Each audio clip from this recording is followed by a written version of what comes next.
Bone वर परिणाम होतो, हाडांची झीज. तर ह्यामध्ये मसल स्ट्रेंथनिंग किंवा असे काही एक्सरसाइजेस परिणामकारक आहेत का? या डेफिनेटली खूप चांगला प्रश्न आहे आणि याविषयी मिसकन्सेप्शन पण खूप आहे. ओके. आणि मला नक्की एक सांगावसं वाटेल, की खूप वेळा काय होतं या एजमध्ये आल्यावरच सगळ्यांना वाटतं, की आता माझा वेट लॉस झाला पाहिजे हम्म. किंवा तोपर्यंत तो स्टेबल असतो आणि मग नंतर हा स्टेज आला, की हळू ते वेट पुट ऑन व्हायला जातं. मग आपण खूप मोठी चूक काय करतो ना, की सगळ्या गोष्टी बाजूला ठेवून आपण त्या वेट लॉसकडे लक्ष जास्त हे देतो. करतो, जो आपण आधी करायला पाहिजे होता. पण ठीक आहे, नाही झाला. पण आता गरज काय आहे, की तुमच्या बॉडीला हेल्दी ठेवणं गरज आहे. अगदी बरोबर. मग अशा वेळेस खूप वेळा चुकीच्या पद्धतीचे व्यायाम केले जातात, खूप अननेसेसरी कार्डिओ एक्सरसाइजेस आणि हे केले जातात. पण as a doctor V would advise की या अशा वेळेस ना मसल स्ट्रेंथनिंग आणि मसल बिल्डिंग अशा एक्सरसाइजेस जास्त कामात उपयोगी पडतात. ओके. कारण बोन हेल्थसाठी सुद्धा अगदीच. स्ट्रेंथ ट्रेनिंग किंवा वेट ट्रेनिंग महत्त्वाचं असतं. ओके. कसं असतं जेव्हा आपण यंग असतो, तेव्हा ऑलरेडी तुमचा मेटाबॉलिक रेट ह्या सगळ्या गोष्टी हाय असतात. तेव्हा तुम्ही कार्डिओ आणि या सगळ्या गोष्टी केल्या तर ठीक आहे. पण आता काय होतं, की तुमचं मेटाबॉलिझम थोडं स्लोवर साइडला जात जात आहे आणि त्याच्यात हा थायरॉइड असेल, तर तो अजून जास्त होणार. बरोबर. तर या अशा ह्याच्यात मसल बिल्डिंग किंवा मसल स्ट्रेंथनिंग एक्सरसाइजेस जास्त उपयोगी पडतात. ओके. कारण ते तुमचा मेटाबॉलिक रेट वाढवणार आहे. Okay, great. BMR is what की रेस्टिंग मेटाबॉलिझम म्हणजे बॉडी जेव्हा रेस्टिंग फेजमध्ये असते, तेव्हा ती किती कॅलरीज यूज करते किंवा मग तो रेट कमी होतो, मग तेव्हा तुमचं वेट गेन होत राहतं. बरं. मग जेव्हा तुमचा मसल चांगला असेल ना, so muscle is a energy source. बरोबर. की त्यातनं ती एनर्जी बॉडी युटिलाइज करत राहते. म्हणून मग मसल बिल्डिंग किंवा स्ट्रेंथ ट्रेनिंग किंवा वेट ट्रेनिंग हे जास्त इक्वली आता इम्पॉर्टंट गरजेचं आहे. आहे. Okay. You can always combine your routine की थोडं कार्डिओ एक्सरसाइज करूयात, थोडं वेट ट्रेनिंग करूयात, थोड्या टोनिंग एक्सरसाइज करूयात. सो हे नक्की सजेस्ट करेल की पण त्या तुमच्या रुटीनमध्ये वेट ट्रेनिंग किंवा ऍड स्ट्रेंथ करणं ट्रेनिंग नक्की गरजेचं ॲड आहे. खूप करा. खूप ओके. महत्त्वाचा मुद्दा मॅडम इथे सांगितला. कारण बरेचदा स्त्रियांना असं वाटतं की स्ट्रेंथ ट्रेनिंग हे फक्त पुरुषांनी करायचं असतं. मला काय गरज आहे? मी बरोबर. छान दिसले पाहिजे, मी नाजूक-साजूक दिसले पाहिजे किंवा असं. पण तुम्ही नाजूक-साजूक आहात, तरीही तुम्ही स्ट्रेंथ बिल्ड करणं फार फारच महत्त्वाचं आहे. गरजेचं आहे. सो अगदी. फक्त कार्डिओ करून उपयोग बिलकुलच नाहीये. हम्म. सो प्रॉपर व्यवस्थित ट्रेनिंग घेऊन योग्य तज्ञांच्या मार्गदर्शनाखाली ते स्ट्रेंथ ट्रेनिंग करा. अदरवाईज बोन हेल्थ कमी ढासळली आहे हो, आणि तुम्ही स्ट्रेंथ ट्रेनिंग करायला गेलात तर ते अजूनही त्रासदायक होऊ अगदी शकतं. बरोबर. तुम्ही दोघींनी आता एक इतका महत्त्वाचा मुद्दा सांगितला, की स्त्रिया जनरली मग वजनाकडे जास्त लक्ष देतात अननेसेसरीली. ओके. पण ह्यामध्ये मग एक फॅड येतं अचानक. कोणी काहीतरी सजेस्ट करतो, "मी हा क्रॅश कोर्स केला होता डाएटचा किंवा मी हे सुरू केलंय बरं का, त्यामुळे माझं वजन असं-असं कमी झालेलं आहे. तू पण करून बघ." सो हे जे आपण म्हणतो सोशल मीडिया गुरु असतात हो, हो. किंवा Googles. किटी ग्रुपमधले जे गुरु असतात, हे अशा काहीतरी टिप्स देतात आणि आपण अननोइंगली ह्या गोष्टी फॉलो करायला लागतो. तर हे जे फॅड्स आहेत, डाएट क्रॅश कोर्स म्हणा किंवा कोणी सजेस्ट केलेले, हे कितपत योग्य आहेत डॉक्टर? ह्या फेजमध्ये थायरॉइड असणाऱ्या स्त्रियांच्या मेनोपॉजमध्ये? सी हे कसं असलं पाहिजे डाएट आणि हे जे काही असेल फास्टिंग किंवा सगळ्या गोष्टी ना थोड्या पर्सनलाइज्ड असतात. बरोबर. आज मला सूट झाली आहे म्हणून तुम्हाला सूट होईल असं नाही अगदी आहे. बरोबर.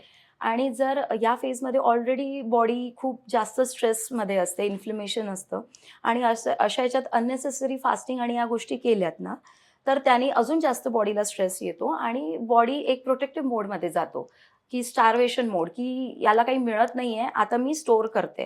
कारण मला जीव वाचवणं गरजेचं आहे. फॅटचं मला काही वेटचं मला काही लेणं-देणं नाहीये. सो ते ब्रेन त्या अँगलनी त्याला तसा स्टिम्युलस जातो. So we would definitely advise की अशा याला आहारी जाऊ नये. जे काही करायचं डाएटमधले चेंजेस ते तज्ञांच्या सल्ल्याने करा. बरोबर, बरोबर. बऱ्याचशा आहेत गोष्टी फास्टिंग आहेत किंवा क्रॅश कोर्सेस असतात, पण त्या तेवढ्यापुरतीच मर्यादित असतात. कारण लॉंग टर्म नाहीये आम्ही त्याचे परिणाम आणि काही. आपल्याकडे जे पेशंट्स येतात त्यांच्या अनुभवावरून आम्ही सांगतो. खूप जण सगळे करून आलेले असतात. ते सांगतात, की रेप्युटेड गोष्टी, रेप्युटेड ऑर्गनायझेशन थ्रू आम्ही त्या सगळ्या गोष्टी केल्या. छान 10-12 किलो वेट कमी झालंय. पण ॲज लाँग एज ते आहे तोपर्यंत आहे. पण बंद केलं, की ते परत तुमचं फुट ऑन होणार. होतं. ओके. इथं अजून एक प्रश्न असतो बरं का, की बरेचदा असं एक मिसकन्सेप्शन आहे, की मेनोपॉझल एजमध्ये जे फॅट वाढतं ना, ते चांगलं असतं. ओह, रिअली? असं पण एक ते मिथ आहे पण. कारण असं म्हटलं जातं, की इस्ट्रोजन जे कमी होतं, सो तुमचं फॅट वाढतंय, तुम्हाला ते इस्ट्रोजनची जी कमी जाणवते ते थोडंसं मेंटेन ठेवण्याचं काम करण्यासाठी ते केलं जातं. बरं. पण तसं बिलकुल नाहीये. म्हणजे असं जर कोणी सांगत असेल तर ते चुकीचं आहे. ओके. तुम्ही कुठल्याही स्टेजमध्ये असाल, एक्सेसिव्ह फॅट हे तुम्हाला त्रासदायकच असणार आहे आणि ते बरोबर. योग्य पद्धतीने कमी करणं फार महत्त्वाचं आहे. ओके. खूप छान मुद्दा सांगितलात Yes. तुम्ही. मला आता ह्या अनुषंगाने एक अजून एक असं विचारावंसं वाटतंय, की हे जे डेडली कॉम्बिनेशन होतं थायरॉइड आणि मेनोपॉज, तर ह्यामध्ये मग तुमच्या गट हेल्थवर किंवा डायजेशन सिस्टीमवर काही परिणाम होतो का? तुम्हाला काय अगदी, वाटतं? अगदी नक्कीच होतो. कारण थायरॉईड आपण काय म्हणतोय मेटाबॉलिझम पूर्ण डिस्टर्ब असतं. Disturb ऑलरेडी असतं. पूर्ण ते काय म्हणूयात, की काम करणं त्याचं अगदी कमी झालं असतं, फंक्शनिंग कमी झालेलं असतं.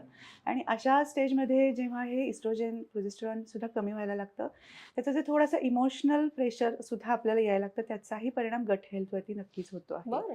येस. सो या दोन्हीमुळं एकतर इनडायजेशन आहे किंवा ॲसिडिटी वाढणं आहे, ब्लोटिंग व्हायला लागणं आहे, कॉन्स्टिपेशन होणं आहे. या गोष्टी खूप जास्त वाढलेल्या दिसतात. ओके. आणि जसं की थायरॉईडमध्ये ॲब्सॉर्प्शन कमी असतं, त्यामुळं बऱ्यापैकी आपण बऱ्याच स्त्रिया की 40 नंतर चला मल्टीव्हिटॅमिन घेऊयात, हम्म, हम्म. काहीतरी सप्लिमेंट्स घेऊयात म्हणून त्या करतही असतात.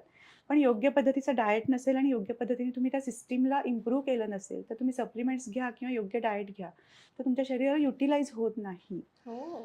सो सगळ्यात पहिल्यांदा इम्पॉर्टंट आपली डायजेस्टिव्ह सिस्टीम जी डिस्टर्ब झाली आहे, त्याला आपल्याला ॲक्टिवेट करणं गरजेचं आहे. सो मग जो काही आपण हेल्दी डाएट घेणार आहोत किंवा जे काही सप्लिमेंट्स घेणार आहोत, ते आपल्या शरीराला युटिलाइज होऊ शकणार आहेत. ओके. इतकं छान सांगितलं आता म्हणजे मी स्वतः कुठेतरी बघतीये ह्यामध्ये, की तुम्ही जसं आता म्हणालात, की सिस्टीम ॲक्टिव्हेट होणं गरजेचं आहे किंवा त्या सिस्टीमनुसार जाणं गरजेचं आहे. फक्त मी अगदी. सप्लिमेंट्स घेतेय, बाकी कुठलीही ॲक्टिव्हिटी करत नसेल, तर मग हे अर्धवट ज्ञान आहे आणि आपण नको खरंच. ते आजार मग परत अजून बरोबर. ओढवून आमंत्रणच घेतो देत आहे. असू कदाचित ह्या सगळ्या अगदीच, गोष्टींमुळे. अगदीच. आणि कसं आहे की जसं यांनी म्हटलं की स्लो झालेले असतात की इंटेस्टायनल मुवमेंट तुमची स्लो झालेली असते, ॲब्झॉर्प्शन स्लो झालेला असतो. तर जोपर्यंत ते सुधारणार नाही तुम्ही अननेसेसरी सप्लिमेंट घेऊन तो लिव्हरवर लोड येतो. It Actually. कॅनॉट प्रोसेस, त्याचा बरोबर. उपयोग होतच नाही तुम्हाला. बरोबर. तर आणि म्हणे या केसेसमध्ये तुम्हाला खूप वेळा गॉल ब्लॅडर स्टोन्स आणि ह्या गोष्टी दिसतात कारण तुमचं डायजेस्टिव्ह सिस्टम थोडंसं स्लोअर साईडला जातं, मुवमेंट स्लो होतात इंटेस्टाईनच्या, ॲसिड जे फॉर्मेशन असतं डायजेशनसाठी ते कमी होऊन जातं. सो ह्या सगळ्या वेळेस त्या डायजेस्टिव्ह इश्यूज जास्त वर्सन होतात किंवा वर्सन होतात. दिसायला लागतात जास्त. ओके.